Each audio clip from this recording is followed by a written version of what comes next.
bit sore, so I'm going to take a slurp of tea every now and again. I might need to pause to do that. Um, all right, so a few slides to just describe the process we went through in our home. Myself and my wife Rebecca, she's on the line as well. To essentially get off gas. That was the objective that we had, was to cut off the gas supply and end our consumption of gas in the house. So let me just describe that process. So that was our objective, getting off gas. There's four parts to the presentation, essentially. First, describing how we got there, the equipment we installed, and the materials. Secondly, because the key to it all is getting off gas for heating and hot water, space heating and hot water.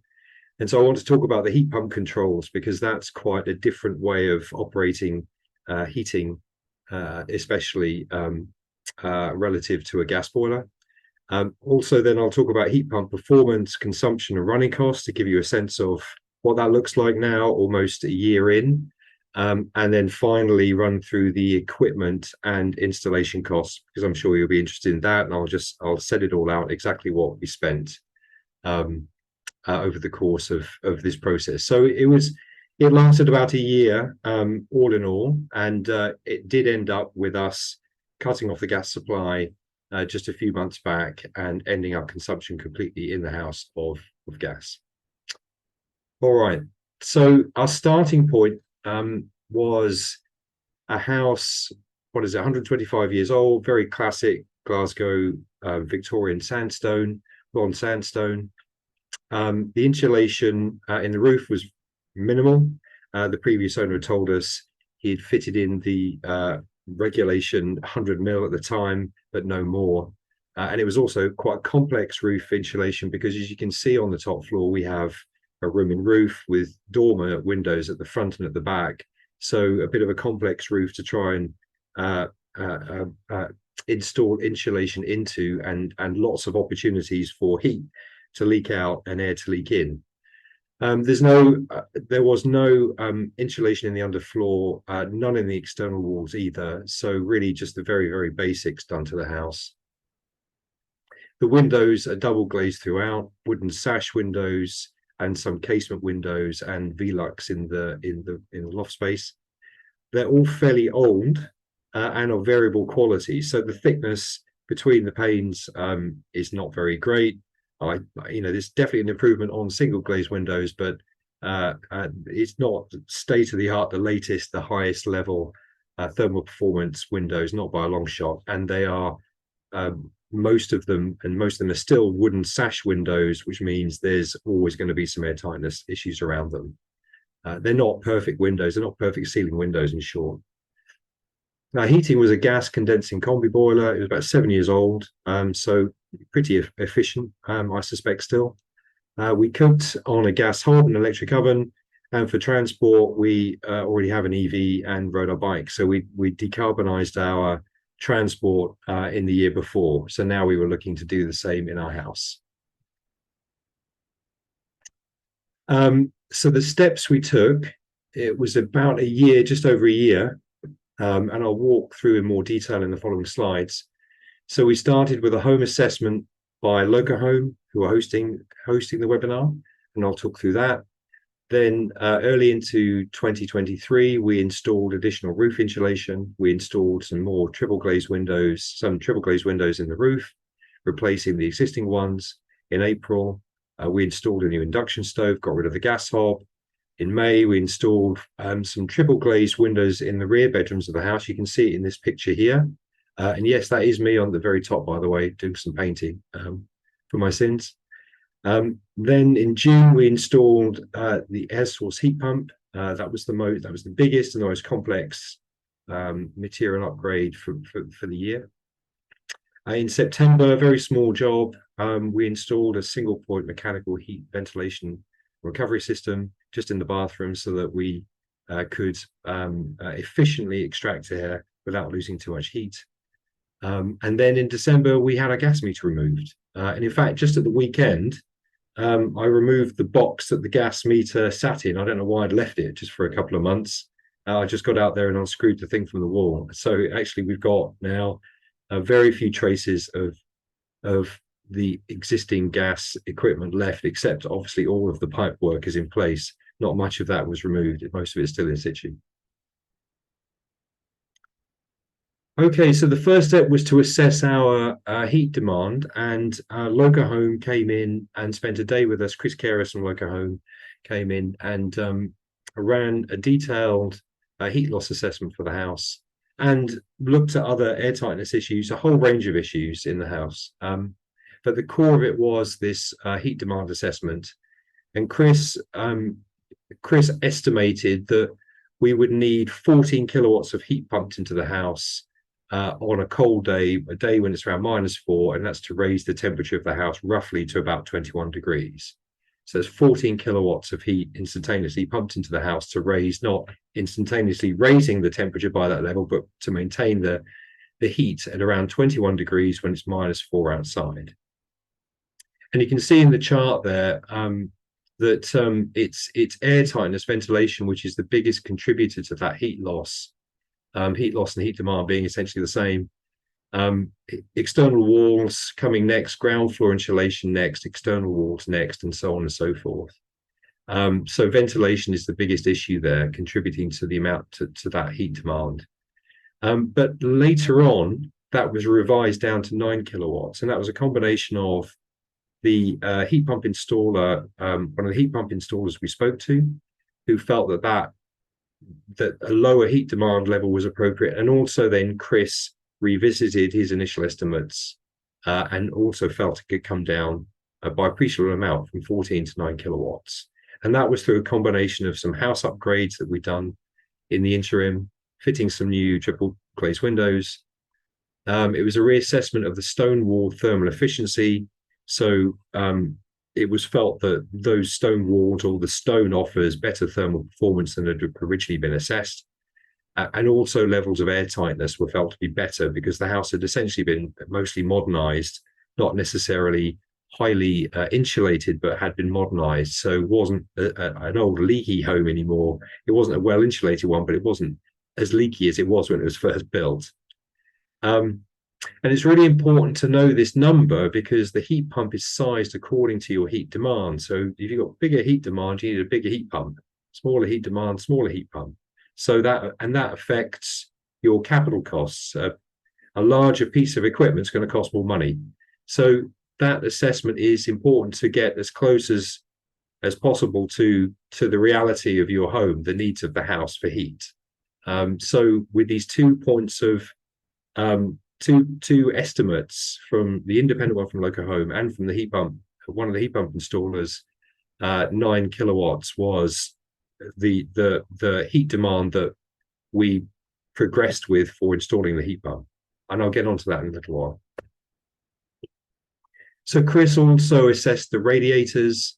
And again, the heat pump installer, in fact, we had more than one quote, but the heat pump installers did the same here. So just to explain this table here, on the left-hand side, there's a set of flow temperatures with 45 degrees being highlighted, and that was the temperature of the water in the heating circuit that the radiators, the whole system was going to be sized to.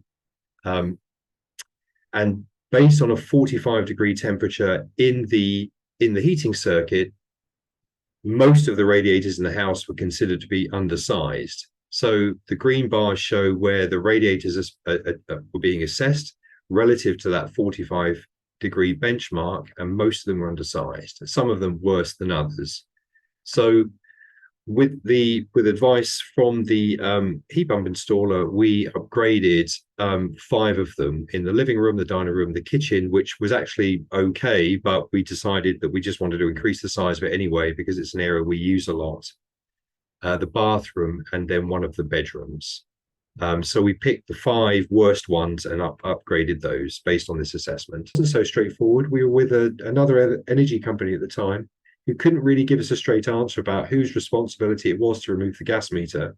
I think basically they were saying, we don't want it to be our responsibility because it'll cost us money or it's too much of a hassle. And somebody said on social media that Octopus had removed their gas meter, no problem. So we thought, okay, let's just switch to them. We did. A week after we switched, I sent them an email, said, could you remove our gas meter? They said straight away, of course they could. They phoned me up, we fixed a time. It's about 4 weeks later, 6 weeks later, the engineer came out, removed it in 10 minutes, done, no problem at all, and no charge. They didn't charge us at all. So that's another reason to recommend Octopus. We're now with them on for just our electricity. We obviously don't have gas anymore, and they've been really excellent so far. Okay, so let me just take a sip because my throat's getting sore. So that's the installation we went through, all the materials and installation. I just wanted to talk a little bit about heat pump controls.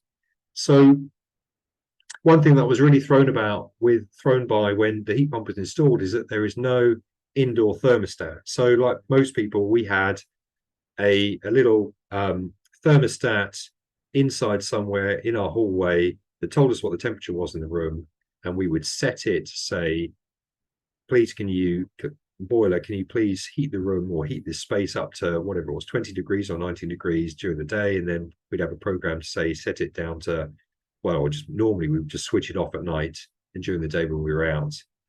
And we didn't have that at all. There was nothing to control to send a signal to the heat pump about the temperature inside the house. And I couldn't quite get my head around this.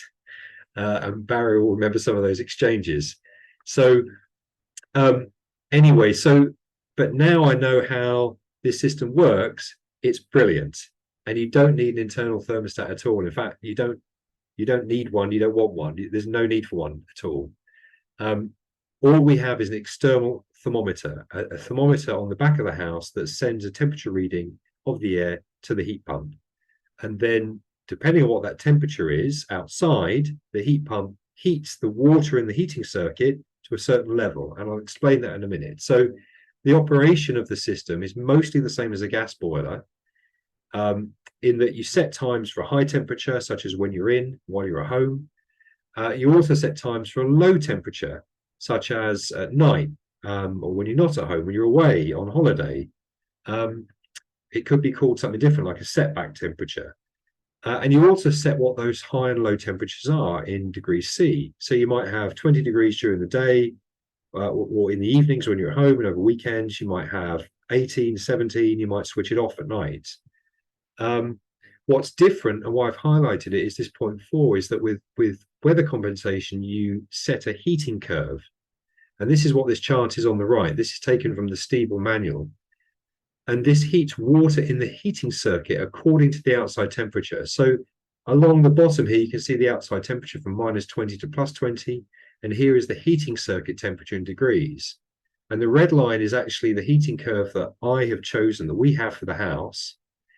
And say at 0 degrees, if I look here, it will heat the water in the heating circuit to around, I don't know, I'm guessing 32, 33 degrees, something like that. So the warmer it gets, the lower it heats the temperature in the heating circuit. The colder, the higher. And this is really important because you want this to be a variable quantity. You want the heating, want the water in the heating circuit to be heated according to need. When it's colder, you need hotter water. When it's warmer, you need less hot water. And this is key because the lower the water temperature, the higher the efficiency, the more efficient your heat pump will operate, and the less energy it will use. And you want it to use less energy because electricity is expensive, really expensive. During the middle of the winter on the coldest days, the heat pump would use up to about 50 kilowatts to heat the house, just to heat the house. That wasn't the hot water. So it's 50 kilowatts of electricity times, during the winter, it was what, 29p per kilowatt hour? You know, it's heart-stopping stuff, thinking on those days how much it was costing. But that's on the extreme days. Overall, I'll tell you later, this system has cost us less than a gas boiler in terms of running costs. So the idea is you set the lowest possible heating curve you need to reach your desired high and low temperatures. You want to get to that very lowest point, and if you find it's too cold, you just nudge it up a degree or two, whatever metrics the heat pump manufacturer uses. For us, it's 0.8 or 0.9 or 0.1. I've tried 0.6 and that was too cold, and 1 was too hot. So we've stuck on 0.8 and we've not moved off it now for months. So just to explain again, this table on the left just shows 3 temperatures here, 3 outside temperatures, +10, 0, -10. And if we're trying to reach 20 degrees inside, say at the weekends or in the evenings, at these 3 temperatures, at 10 degrees, it will heat the water in the heating circuit to 28 degrees. At 0 degrees, it'll heat it to 34, and at -10, it'll heat it to 37 degrees. And then, yes, so you can just see that as you go, as the outside temperature varies, then the heating circuit temperature does too. And that's essentially how it works. And I can say, once I'd stopped fiddling around with the system and trying different heating curves, since leaving it on 0.8, which was probably about 3-4 months ago now, I've really not touched it at all, and it maintains very, very constant temperature in the house. So just to run through what the performance looks like, so the settings we have are a high temperature of 20 degrees C, and we set that from 3 o'clock in the afternoon to 10 o'clock on weekdays, and from 9 a.m. in the morning to 10 p.m. on the weekends. Our low temperature we set to 17, and that's at all other times, so at night times, and then during the day until 3 o'clock in the afternoon. We have a heating curve of 0.8, but 0.8 is it's dimensionless, so different heat pump manufacturers will have different numbers and different numbering systems. And then we have TRVs fitted on all the radiators, but we keep them open, except in the main bedroom. So we don't close them down at all. We don't restrict the flow. It's only in the main bedroom that we turn it down at night just to cool the room down. And the performance metrics we're getting from this is that, firstly, and most importantly, the house is the most comfortable it has ever been. Indoor temperatures ranges uniformly throughout the house between 17.5 and 18.5 degrees. It doesn't fall down to 17 and it doesn't get to 20, but that's what we're happy with. We're really happy with about 18 degrees, 18.5. Currently it's 19 degrees inside, and we're really, really happy with that temperature, even when it's cold. We don't want it to get to 20. We find it gets too stuffy, and we don't want it to get below about 17.5. So we're really comfortable with this temperature. The heating circuit water temperature rarely goes above the design temp of 45 degrees, so the larger radiators are doing their job. On the coldest days, it has nudged up above 45 degrees, but only on the very coldest days. I mean, often it's running at about 30 degrees, 25 degrees of that order, so it's working really efficiently. The maximum heat output on the very coldest day of the year is about -4, -5 on average over the day. It needed a maximum heat output of about 6.25 kilowatt hours, so smaller than the heat demand calculation of 9 and smaller than the heat pump that we've got. So it could be that the heat pump is oversized, but we're using the pump lower than the design. So the design is for 21 degrees, 18 degrees, those temperatures, higher temperatures. We're not using it at that level. Plus the design makes certain assumptions, which I won't get into details of, but I'm happy that the level of demand is probably broadly aligned with what the assessments were to start with, around 9 kilowatts. I don't think it's hugely different from that at all. I think our usage has changed it, plus some insulation measures. And the SCOP, the seasonal coefficient of performance we're getting just for heating at this point of the year, is 3.9, and I think that'll nudge above 4 by the end of the heating season, by the time we get to turning the heating off. I don't know when that will be, sometime maybe May. So that for me feels like a good outcome. We didn't have to change any of the pipe work. We have no underfloor heating, so it wasn't a huge intervention in that sense. It's just relying on whatever was here, the existing pipe work, most of the existing radiators, and we're getting really, really good efficiency from it.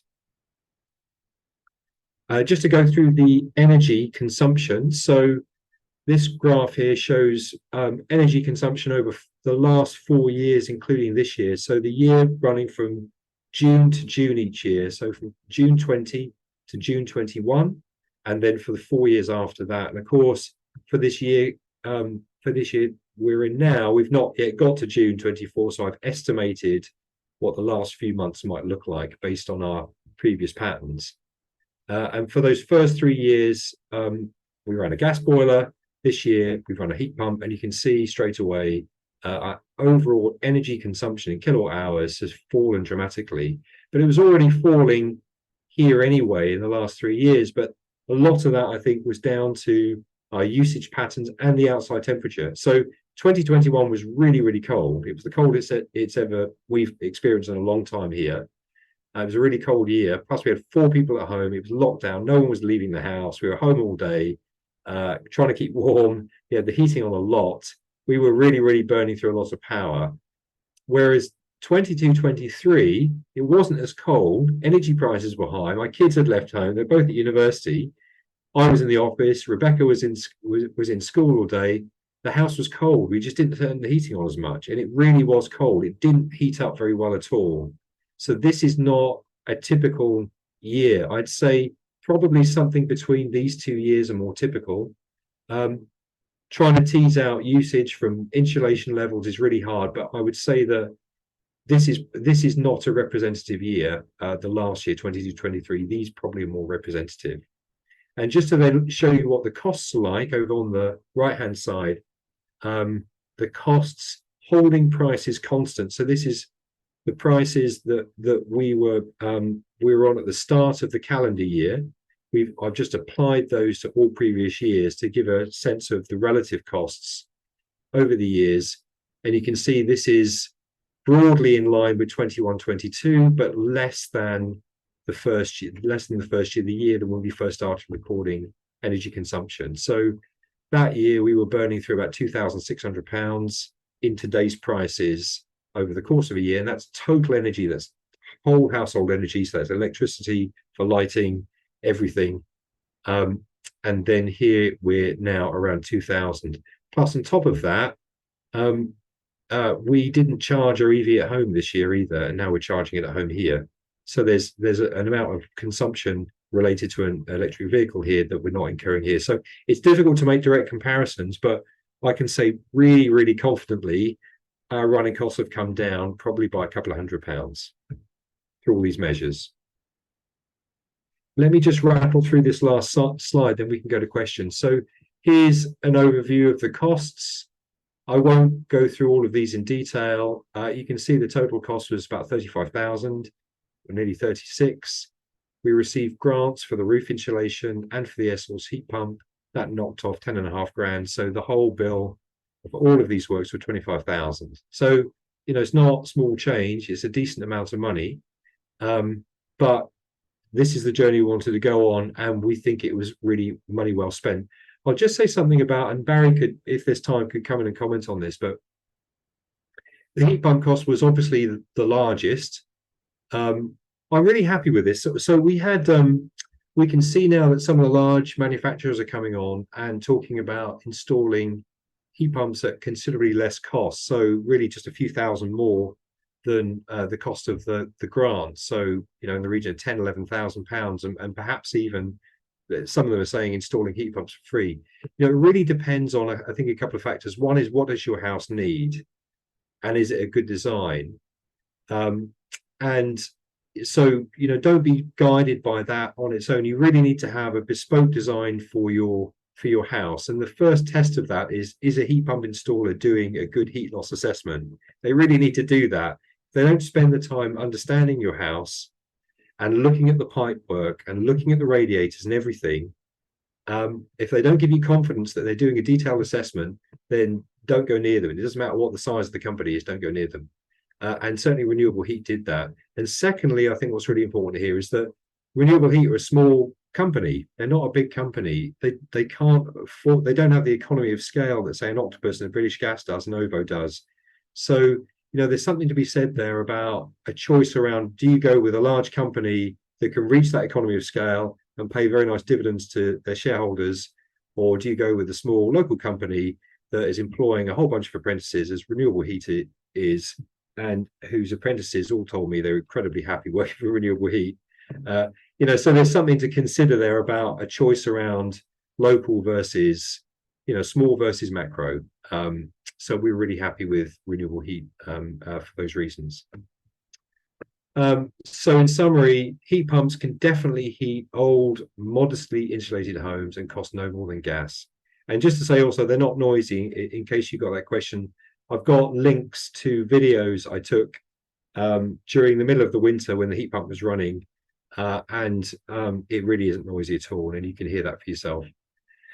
Key to good performance in the heat pump is good kit, good equipment, and I think we've got that in the Stiebel Eltron, and a good installation as well. You need both together, and that's regardless of the insulation as well. Insulation helps to reduce demand regardless of the heating source and improves comfort levels, which is important. Windows, we really notice that the comfort levels with our triple glazed windows is a massive difference. But insulation levels will work under any heating source. What's good for heat pump performance, what's necessary for heat pump performance, is good kit and a good installation. I also think there's something to be said around keeping the install simple. So we didn't have a buffer tank. That was a discussion we had with the renewable heat on the first day of the installation. Do we need a buffer tank? We decided in the end no, and that saved a bunch of money and made the system more simple. We also don't intervene with the system with TRVs. We just leave the system running openly and have uniform heat, and that helps with efficiency. It gives a constant temperature, and it does help with efficiency levels as well. And lastly, to say, the independent home assessment from Loco Home, I think, was really invaluable. It helped to induct me or offer some induction into the world of heat loss assessments and heat demand assessments and heat performance, home performance, and help to inform me to be a bit more of an intelligent customer, I think, when it came to engaging with the heat pump installers. I wouldn't say a very intelligent customer, but hopefully a bit more intelligent. At least I could talk some of the same language and also understand about heat demand and what the heat pump was trying to achieve. So I think that's really it. These are some of the questions that I would now ask a heat pump installer if I could go back and do it all again. I've actually written a LinkedIn post about this, so I won't go through all of these questions. There's a full LinkedIn article I've written that provides answers to these questions based on my experience. And there's another slide here with all of the links to LinkedIn articles and posts I've written since it was installed last summer. And I think all of these slides will be available to you after Carmen can send around a link to the slides so you can access these links for yourself. So I'll stop there, and I can see there's some questions in the chat. Oh, great, Carmen, you've already done it. Fantastic. How long have we got? Okay, we've got a few minutes. Let me just work back through the questions. Okay, is the heat pump running constantly? Yes, it's running all the time. Well, let me separate that out. So the pumping the water around the heating circuit is going 24/7. It's always on. It's always circulating the water in the heating system. The heat pump itself, the compressor, is not always on. What that does is it's monitoring what temperature it needs in the heating circuit according to the weather outside. It then heats the water up in the circuit until it gets to a point a couple of degrees above that target temperature. Then it cuts off. The temperature then gets dissipated around the house. So when it gets below the target temperature, the heat pump kicks back in again and heats the water back up. So it is coming on and off, the heat pump itself, but the water is constantly circulating around the circuit, which is very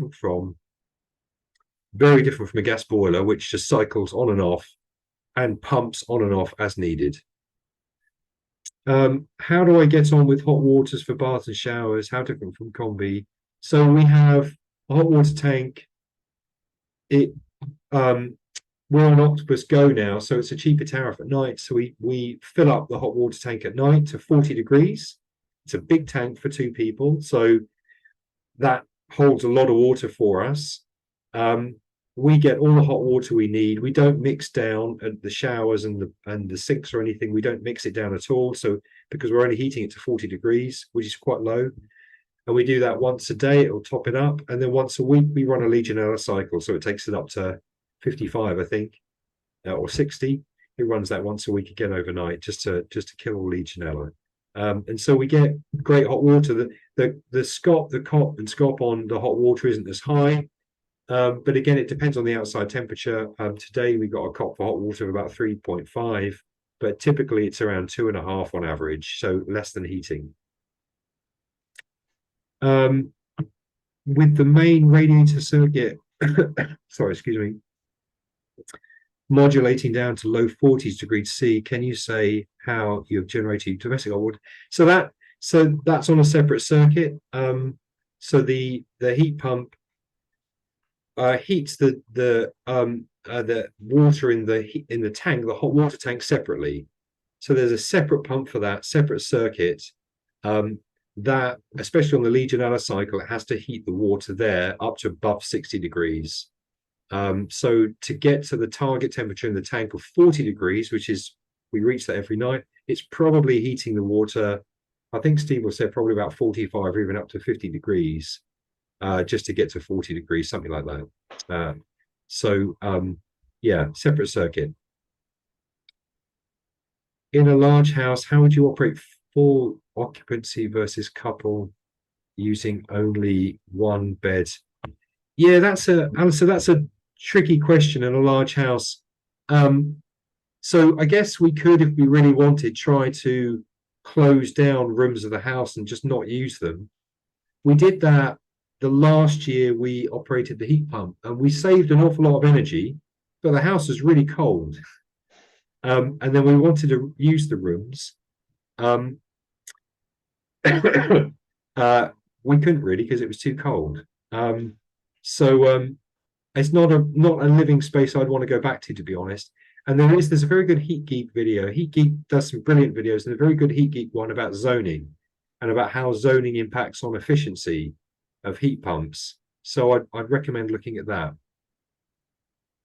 I can see it's a few minutes to 8 o'clock. Can I just check in with Carmen and Tom what you'd like to do here, and with people also? So I've offered to just stay on the line and answer questions, continuing to go through and answer questions. And I can offer like up to about another 30 minutes or so. If people wanted to stay on, I can do that.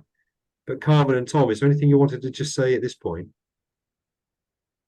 Yeah, I'll just come in here. Yeah, very happy to stay on to answer more questions. But for anyone who wants to leave, I'll just like quickly conclude as well, and then we'll carry on after that. Yeah, thank you so much, Paul, for persevering through a sore throat and yeah, telling us about your retrofit. It's great seeing it. I've put in the chat the all the links to your LinkedIn posts, which are really brilliant, really detailed. Also, if you want to arrange a visit to see Paul's house in person, you can get in touch. I'll put my email in the chat if you just organise it through Local Home. Pop that in now. And also, yeah, so if you enjoyed this webinar and found it useful, there's another one coming up as well on Wednesday the 27th with Kat, who's on the in the audience, I think. And it's really going to be really interesting as well. So they've Kat and her partner put in a whole kind of monitoring system. So they're able to really geek out on a lot of the kind of data, but also give a kind of overview of the motivations, the costs, everything like that. So that will be a really good one. So I'll put a link to that in the chat as well. And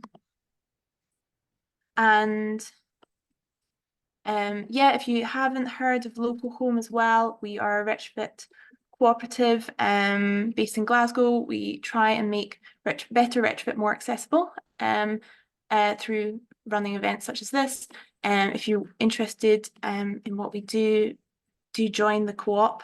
If you want to book a home assessment, I'll pop the links there. Oh yeah, Tom's already beat me to it. I promise I'm almost done. And yeah, if you can fill out a feedback form as well, this is very helpful for us. Really, we do read them. It helps us, guides what we do. So if you can fill that out, tell us what you like, what you don't like. It's just very useful.